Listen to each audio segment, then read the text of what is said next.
श्री सांब शिवाय नमः। ओम श्री गणेशाय नमः। श्री शिव महापुराण प्रथम खंड विद्वेश्वर संहिता अथ अष्टमो अध्यायः। भगवान शंकर द्वारा ब्रह्मा और केतकी पुष्प को शाप देना और पुनः अनुग्रह प्रदान करना। नंदिकेश्वर बोले, तदुपरांत महादेव शिवजी ने ब्रह्मा के गर्भ को मिटाने की इच्छा से अपनी भ्रुकुटी के मध्य से भैरव नामक एक अद्भुत पुरुष को उत्पन्न किया। उस भैरव ने रणभूमि में अपने स्वामी शिवजी को प्रणाम करके पूछा कि हे प्रभु, आप शीघ्र आज्ञा दें, मैं आपका कौन सा कार्य करूं। शिवजी बोले, हे वत्स, ये जो ब्रह्मा हैं वे इस सृष्टि के आदि देवता हैं। तुम वेग पूर्वक तीक्ष्ण तलवार से इनकी पूजा करो, अर्थात इनका वध कर दो। तब भैरव एक हाथ से ब्रह्मा के केश पकड़कर असत्य भाषण करने वाले उनके उद्वत पांचवें सिर को काटकर हाथों में तलवार बांधते हुए उन्हें मार डालने के लिए उद्वत हुए।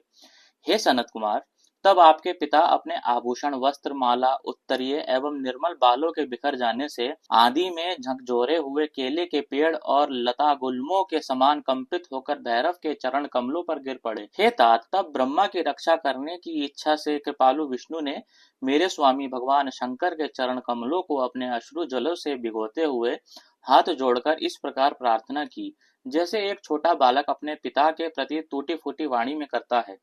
अच्युत बोले, हे ईश, आपने ही पहले कृपा पूर्वक इन ब्रह्मा को पंचानन रूप प्रदान किया था, इसलिए ये आपके अनुग्रह करने योग्य हैं। इनका अपराध क्षमा करें और इन पर प्रसन्न हो। भगवान अच्युत के द्वारा इस प्रकार प्रार्थना किए जाने पर शिवजी ने प्रसन्न होकर देवताओं के सामने ही ब्रह्मा को दंडित करने से भैरव को रोक दिया। शिवजी ने एक सिर से विहीन कपटी ब्रह्मा से कहा, हे ब्राह्मण, तुम श्रेष्ठता पाने के चक्कर में सठेस्तव को प्राप्त हो गए हो, इसलिए संसार में तुम्हारा सत्कार नहीं होगा और तुम्हें मंदिर तथा पूजनोत्सव आदि नहीं होंगे। ब्रह्मा जी बोले, हे महाविभूति संपन्न स्वामिन, आप मुझ पर प्रसन्न होइए। मैं आपकी कृपा से अपने सिर के कटने को भी आज श्रेष्ठ समझता हूँ। विश्व के कारण विश्व बंधु, दोषों को सह लेने वाले और पर्वत के समान कठोर धनुष धारण करने वाले आप भगवान शिव को नमस्कार है। ईश्वर बोले, हे वत्स, अनुशासन का भय नहीं रहने से यह सारा संसार नष्ट हो जाएगा, अतः तुम दंडनीय को दंड दो और इस संसार की व्यवस्था चलाओ।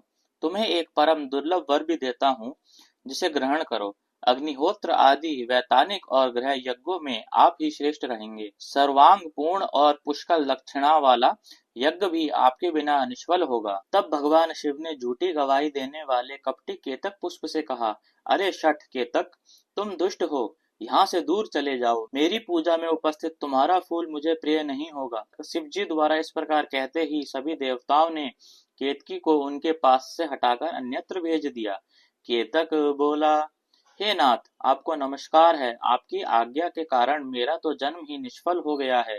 हे तात, मेरा अपराध क्षमा करें और मेरा जन्म सफल कर दें। जाने अनजाने में हुए पाप आपके स्मरण मात्र से नष्ट हो जाते हैं, फिर ऐसे प्रभावशाली आपके साक्षात दर्शन करने पर भी मेरे झूठ बोलने का दोष कैसे रह सकता है। उस सभा स्थल में केतक पुष्प के इस प्रकार स्तुति करने पर भगवान सदाशिव ने कहा, मैं सत्य बोलने वाला हूँ, अतः मेरे द्वारा तुझे धारण किया जाना उचित नहीं है, किंतु मेरे ही अपने विष्णु आदि देवगण तुम्हें धारण करेंगे और तुम्हारा जन्म सफल होगा और मंडप आदि के बहाने तुम मेरे ऊपर भी उपस्थित रहोगे। इस प्रकार भगवान शंकर ब्रह्मा, विष्णु और केतकी पुष्प पर अनुग्रह करके सभी देवताओं से स्तुत होकर सभा में सुशोभित हुए।